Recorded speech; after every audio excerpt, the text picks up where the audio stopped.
Meanwhile, Republican vice presidential nominee Mike Pence is now weighing in on the latest revelations surrounding Hillary Clinton and the FBI investigation into her use of a private email server while Secretary of State. Pence said yesterday on Face the Nation that he's glad the agency has now opted to continue its investigation after what he called a troubling decision this summer not to pursue charges against Clinton. Trump campaign manager Kellyanne Conway said, quote, suggesting Comey is a partisan interfering with the electorate is dangerous and unfair. She's talking about the Clinton campaign, which is going after Comey.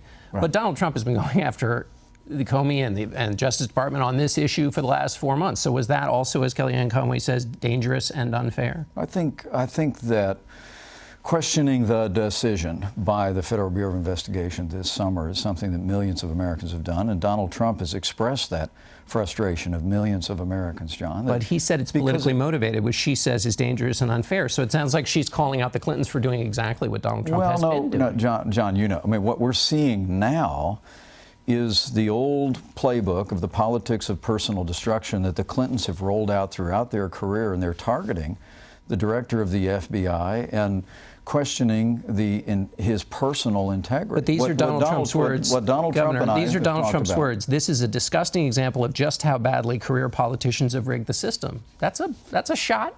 That's taking a shot at the FBI and Director Comey for that original decision. Well, that original decision was really incomprehensible to millions. I mean, to arrive at a place where even in his testimony before the Congress and in that long press conference that he gave, John, that literally Hillary Clinton had classified information on a private server that she said she didn't have, that she emailed classified information that she said she didn't do. All of these things misrepresented, mishandling classified information, and then to conclude that she was simply extremely careless and there would be no recommending of charges. That, to me, is the kind of double standard that the American people are weary of. But I think people are very encouraged by the decision this week. Let me ask you. By the FBI to say we have a large volume, as is being reported in the press, a large volume of new information, and we're going to investigate it in a thorough and timely way. And Face the Nation moderator, CBS News political director John Dickerson joins us now from Washington. And John, I want to start with that interview with Mike Pence yesterday and how it reflects the response really of the hour from the Trump campaign. And I want to just provide a bit of context there that Donald Trump himself has since called this newest revelation essentially worse than Watergate. What do you make of the Trump campaign response thus far? Well, the Trump campaign and the Clinton campaign have switched places, basically. For the last 4 months, Clinton aides have been saying, you know, she was cleared by the FBI, and the FBI is kind of the Betty Crocker seal of approval, proving that she didn't do anything wrong. And Director Comey did, maybe he was criticized for doing something a little unprecedented by announcing he wasn't going to press any kind of charges, but then giving a kind of an addendum to that, and Republicans said it was unprecedented, and the Clinton people said, well, never mind that. The FBI legitimizes her private server. Now they're on the other side saying this is unprecedented and Director Comey shouldn't do this. Republicans, particularly Donald Trump and Mike Pence, who have been questioning Comey, and Donald Trump has, as Major Garrett showed in his piece this morning, several times, repeatedly on the stump, has been attacking the FBI. Director Comey, yesterday, Mike Pence brought up the meeting between Bill Clinton and Loretta Lynch, the Attorney General, which they have suggested put pressure on Comey to make a different decision.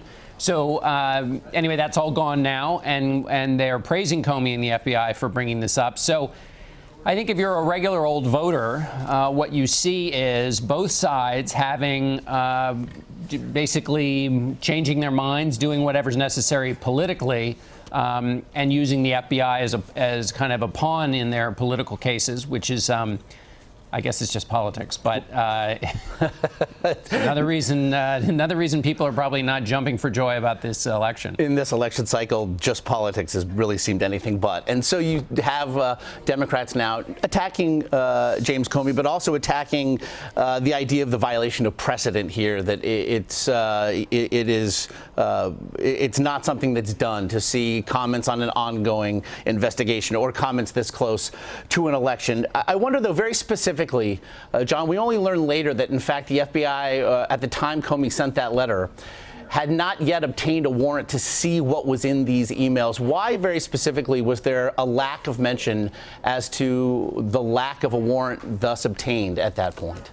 Well, that's a great puzzler. I really don't know. I mean, and we'll have to wait till this kind of all comes to a conclusion to figure out why the director brought that grief upon himself, because it seems to me that just going by the books, they need to get a warrant in order to look at these emails. That would have been useful information to put in the original announcement to keep people from doing what the director feared they would do, wrote about those fears of people jumping the gun and making too much of this, and could have simply said, we're waiting to get a warrant till we can continue looking into this new finding.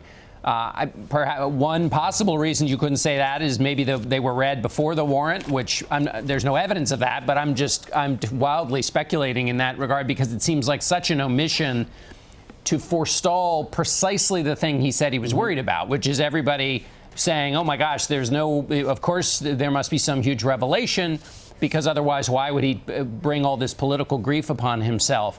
Again, that's what he was worried about. So it is a great question that is kind of separate and apart. It's sort of the how this was presented, separate and apart from the underlying investigative questions about whether these emails are actually useful, duplicates, interesting, and on, questions we also don't really have answers to. And again, we saw the responses from Democrats. Senator Harry Reid actually wrote a letter to James Comey suggesting in part, John, and I quote, that the FBI has explosive information, end quote, about coordination between Donald Trump's campaign and the Russian government.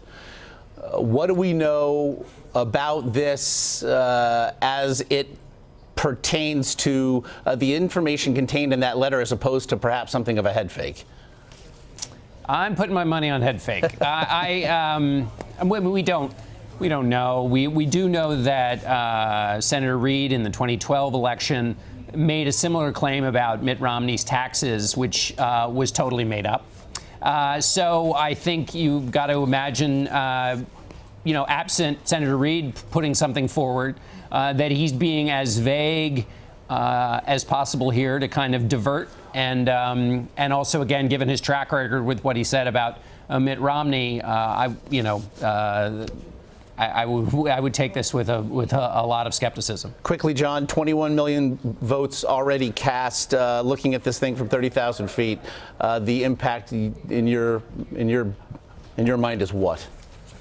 Well, it means the Democrats have probably if this is going to hurt Hillary Clinton, they've banked a lot of votes, which is important, because those votes won't be affected by any of these new revelations. And it also means the chances that the election could shift a lot are probably lesser.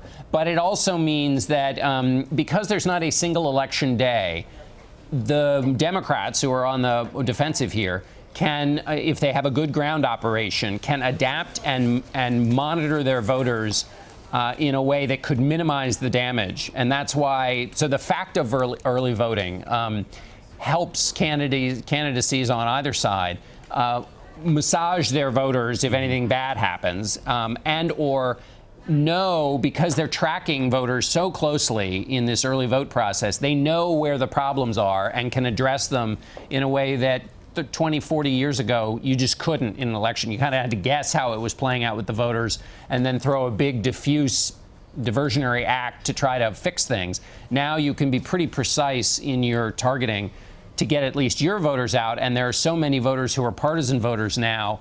That's what limits the chaos that can be created by an October surprise. Well, speaking of, on this last day of October, an October surprise that seemed to have begun in early July, John Dickerson there in Washington, as always, we appreciate it.